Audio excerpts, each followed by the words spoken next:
Have you ever realized that the louder you speak your truth, the more people twist it against you?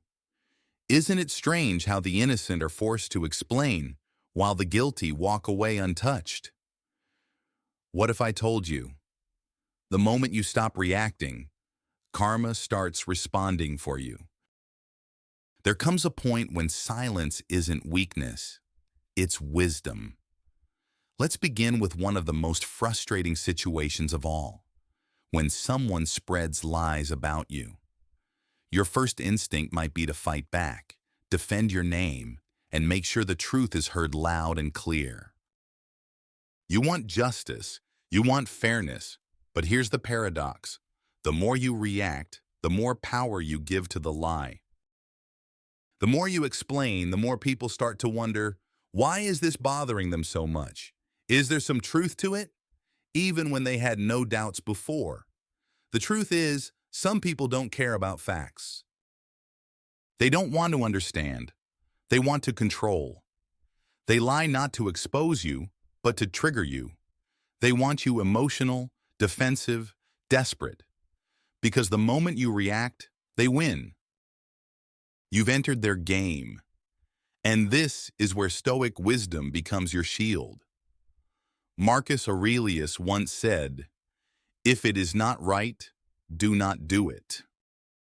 If it is not true, do not say it." That's your standard. Others may lie. Others may twist the truth. But your response is what defines you, not their actions. So instead of spending your energy proving you're innocent, let time and truth do what they do best. Because here's what people forget. Lies. They expire. But truth is timeless. Let me share a story with you. There was a man. Let's call him James. He was accused of something at work he never did. The rumors spread fast. People whispered behind his back. He was hurt. Angry. But instead of lashing out, he chose silence. He kept doing his job. With integrity, with grace, weeks passed. The truth slowly surfaced, and the same people who once doubted him came back, quietly, respectfully, now seeing what was always there: character, strength, truth. Because sometimes the best response is no response at all. So the question is, when should you step back and let karma handle what words never could? Let's explore that, one situation at a time. Sometimes silence isn't just the most powerful answer. It's the most dignified one. As we saw with James, when you choose calm over chaos, the truth has a way of rising on its own. Some of James's co-workers began to distance themselves. The shift in energy was obvious: quieter conversations, awkward glances, a subtle coldness in the room. His first instinct? To go around and explain, to clear the air. He wanted to sit each person down, look them in the eye, and say, "You've got it wrong." But he didn't. Instead, James chose to stay silent. He focused on his work, remained professional, let his actions, not his emotions, do the talking. Weeks passed. The air began to shift. The truth quietly surfaced. The person who had spread the rumor turned out they had a long pattern of manipulation. This wasn't their first time playing games. James didn't have to prove anything, because by not engaging in the drama, he protected his reputation. His silence became his strength. So how do you handle a situation like that? First, trust in the long game. Lies may spread fast, but the truth lasts. Second, protect your integrity. If you know who you are, you don't need everyone else to. And finally, let karma do the rest. People who lie and scheme, they eventually trip over their own patterns. You don't need to chase them down. You don't even need revenge. Life has a way of handling these things for you. In the end, your silence isn't a sign of defeat. It's a sign of control. So the next time someone lies about you, don't step down to their level. Stay centered. Stay calm. Let your peace make the noise. Now let's talk about something even more painful. Betrayal. Betrayal isn't just about losing someone. It's about realizing they were never really with you to begin with. As we saw with Sarah, sometimes the strongest reaction is no reaction at all. King, Sarah and her best friend had shared everything: secrets, late-night talks, moments of joy, and struggles no one else knew. But one day, the truth hit like a punch to the gut. She discovered that the friend she trusted had been talking behind her back. Worse yet, revealing private conversations and even sabotaging Sarah's chances at work. At first, she was furious. Her heart raced with anger. She wanted to call her out, demand answers, make her realize the damage she'd caused. But she didn't. Instead, Sarah chose something far more powerful than confrontation: silence. No yelling, no emotional outbursts, no dramatic scenes. She simply walked away, quietly, completely. No explanations, no second chances. And you know what? That silence? It shook her friend.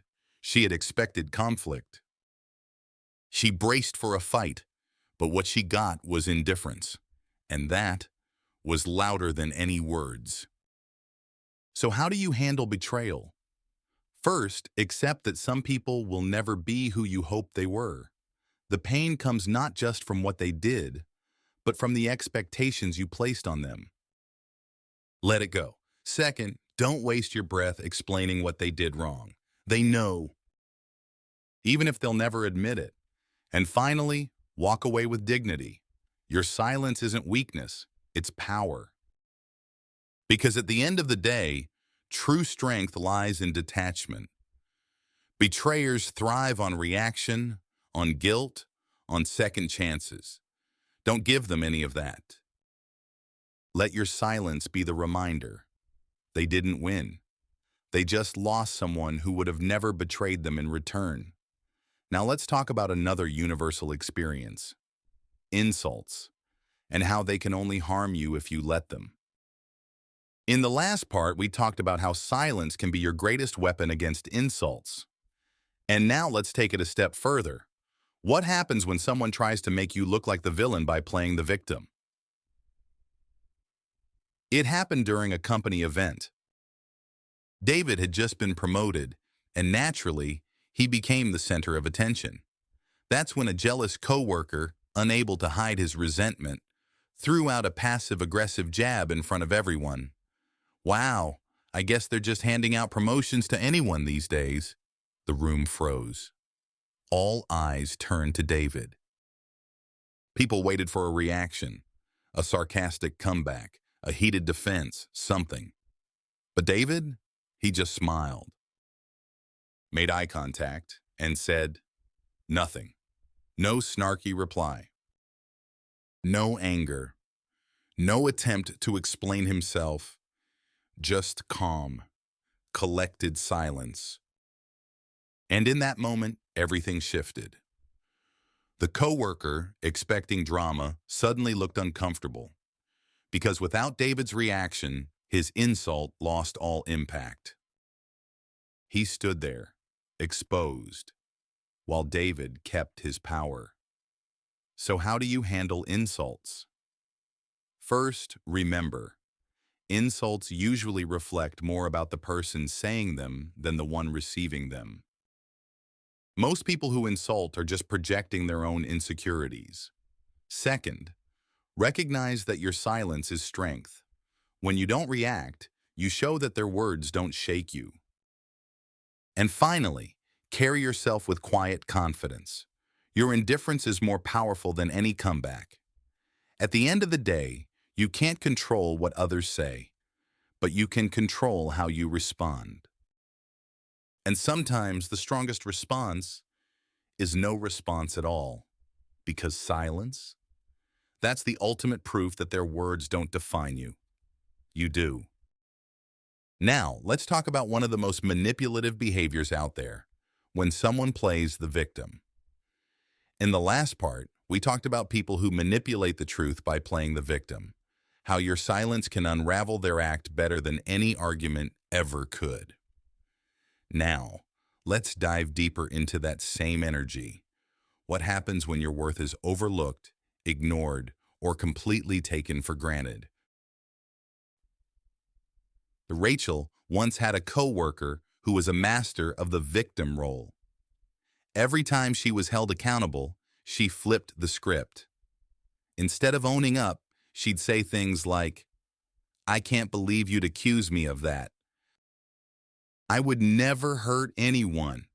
And just like that, tears, trembling voice, all in front of the right people.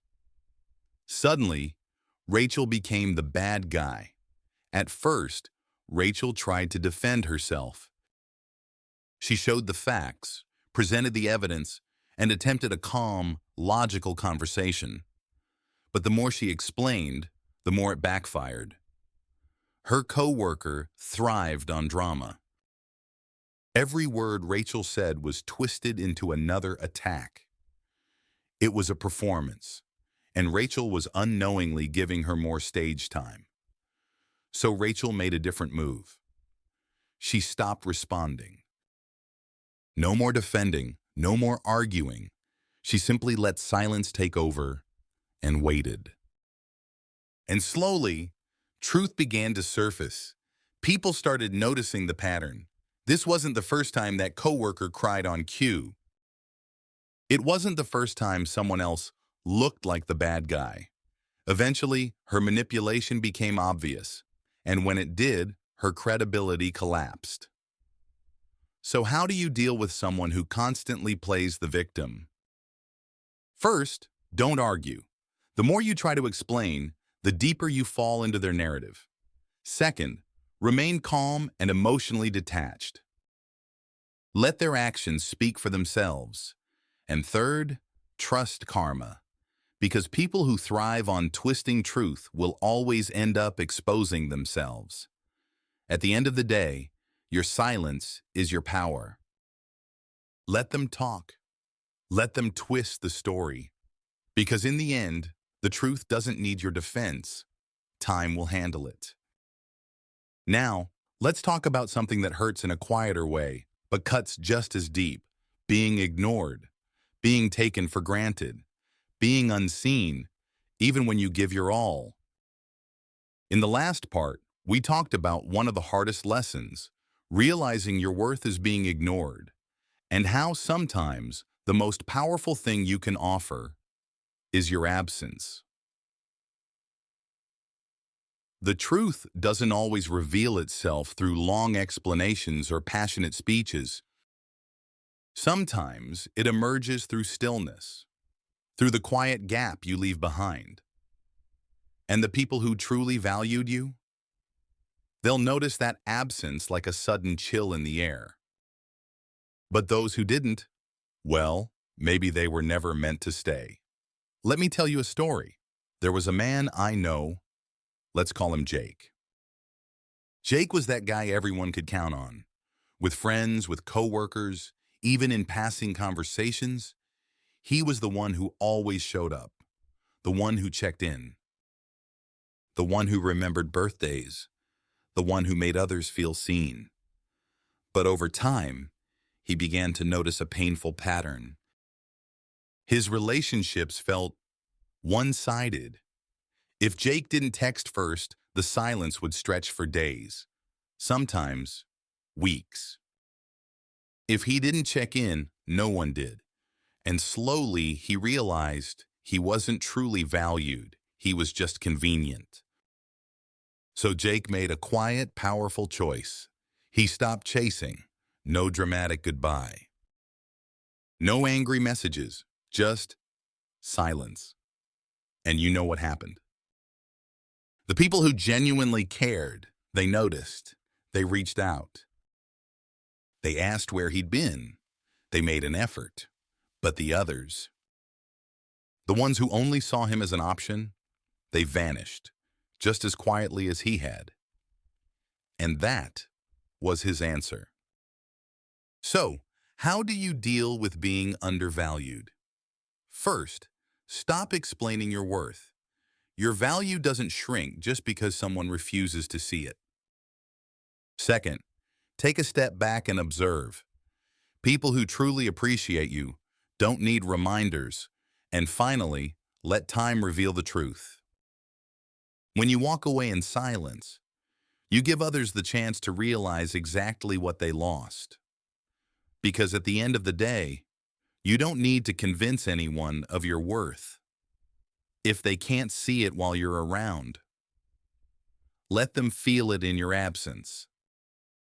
Now, let's talk about one of the most difficult, but most powerful, forms of emotional strength: staying calm when someone tries to provoke you. In the last part, we explored what happens when someone tries to provoke you, and how your calm response can quietly dismantle their power. Now let's go deeper into that inner strength, the kind that comes from mastering your mind. Because here's the truth: when you refuse to react, when you stay calm, composed, and unbothered, that is the ultimate power move. This is where Stoic wisdom becomes your anchor. Marcus Aurelius once said, "You have power over your mind, not outside events." Realize this, and you will find strength. You can't control what others do. You can't stop people from throwing jabs, creating drama, or stirring tension. But you can control your internal world.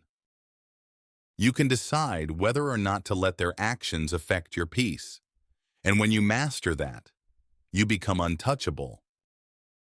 Let me tell you a story. A guy I know, we'll call him Adam, worked with someone who just loved to stir the pot. Every meeting, every hallway run-in, this coworker would toss out snide remarks, subtle digs, all designed to throw Adam off balance. At first, Adam defended himself. He'd argue back, explain, try to maintain his dignity through logic. But over time, he noticed something. No matter what he said, it only fueled the fire. So one day, Adam made a different choice. At the next meeting, when the coworker tried to bait him again, Adam didn't respond.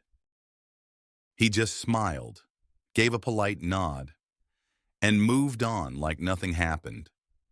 And guess what? The coworker hated it.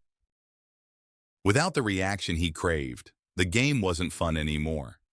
He kept trying for a while. But when Adam stayed calm and detached, eventually, the drama faded. Because without fuel, the fire dies out. So how do you handle people who try to provoke you? First, recognize their game. If someone repeatedly tries to get under your skin, that's not an accident. It's a pattern. Second, stay calm and emotionally detached. Your silence, your indifference, that will frustrate them far more than any argument ever could. And finally, remember this: true strength doesn't come from reacting. It comes from self-mastery. The strongest person in the room isn't the one who yells the loudest. It's the one who refuses to be controlled by other people's chaos. When you ignore those who try to provoke you, you deny them the satisfaction they so desperately seek. And that is real power. Now let's talk about something even more profound. What happens when someone realizes they've lost you? In the last part, we talked about the quiet power of staying calm when someone tries to provoke you. But what happens when the silence comes after you've walked away? And suddenly, they realize what they've lost. Let's be clear. You don't need to argue. You don't need to explain. You don't owe them a reminder of everything they took for granted. Let them sit with the consequences. Let them feel the silence, the absence of what once felt permanent. Because when you walk away for real, no maybe later, no second chances, no dramatic speeches, your absence becomes louder than any words you could have said. And that's where Stoic wisdom once again lights the way. Epictetus said, "No man is free who is not master of himself." True strength isn't about controlling others. It's about mastering your own boundaries. It's about having the courage to walk away from people who didn't value you, and the wisdom to never look back. Because real power, it's not in chasing, it's in choosing to stop giving your energy to those who never deserved it in the first place. Let me share a story. A woman I know, let's call her Olivia, was in a long-term relationship. She gave everything, her love, her time, her care, her support. And what did she get in return? A partner who took it all for granted.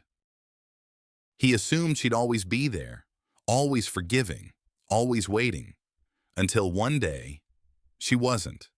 There were no tears. No begging, no shouting. Olivia simply left. No drama, no explanation, just silence.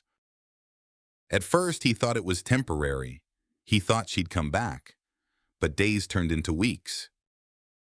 Weeks into months. And by the time he realized she was truly gone, she had already moved on.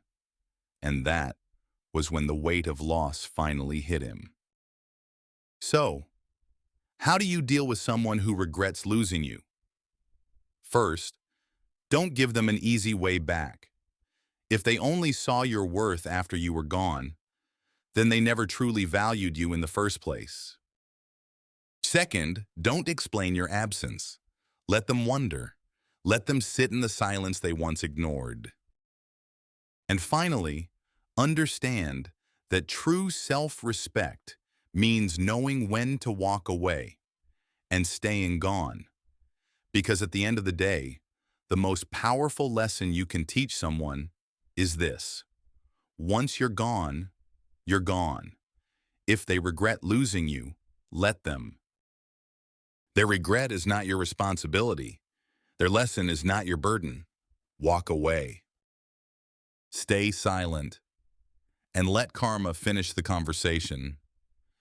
Now let's move on to something just as powerful: the strength it takes to forgive without reopening the door.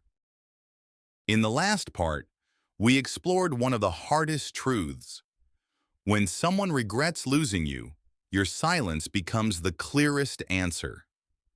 But now let's talk about something just as powerful: forgiveness, and how it doesn't always mean reopening the door.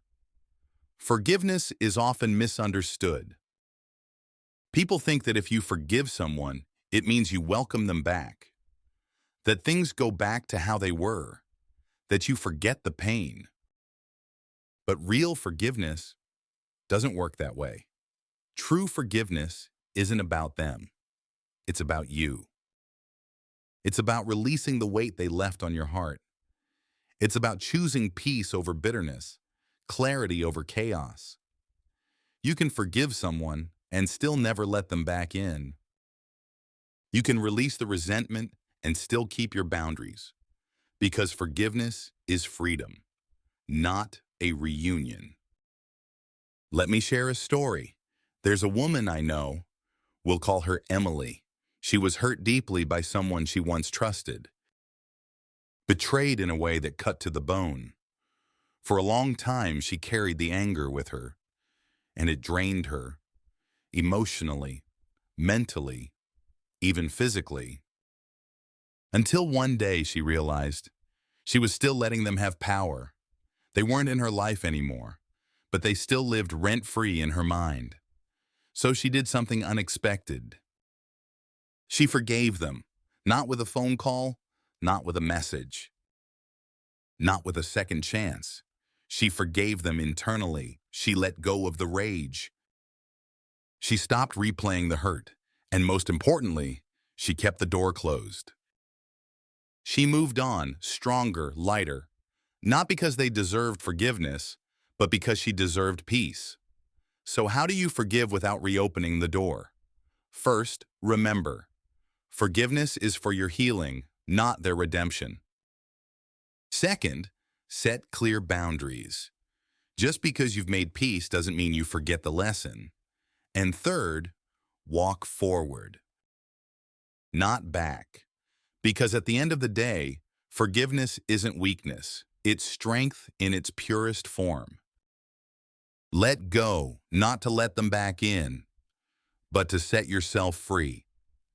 Now let's talk about one last truth, perhaps the most life-changing of them all. When you stop chasing and start aligning. In the last part, we explored how forgiveness doesn't mean reopening the door, it means setting yourself free. Now, let's talk about the final shift. When you stop chasing and start aligning. You see, the key to peace isn't found in forcing outcomes. It's found in trusting the process. So how do you take aligned action and then let go? First, focus on what you can control, not people, not their opinions, not the outcomes, but your own values, your own energy, your own decisions. Second, take action that aligns with who you really are, not what others expect of you. Live with intention, move with integrity, and then release the need to control what comes next. Because the truth is, the more you chase, the more you lose yourself. But the moment you step into alignment, things begin to shift. It's like a snake biting its own tail. The more it struggles, the deeper the wound.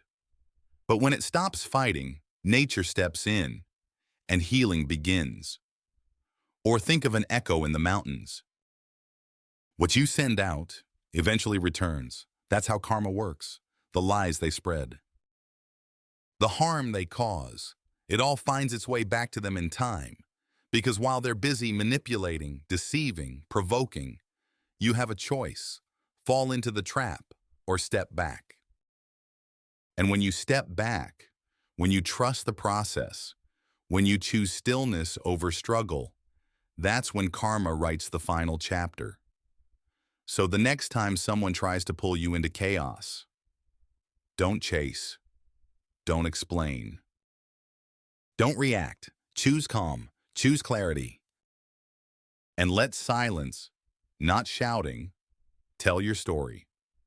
Thank you for watching. If this video resonated with you, give it a like, leave a comment with your favorite insight, and don't forget to subscribe for more content like this. Until next time, stay grounded, stay powerful, and trust that karma always keeps the receipts.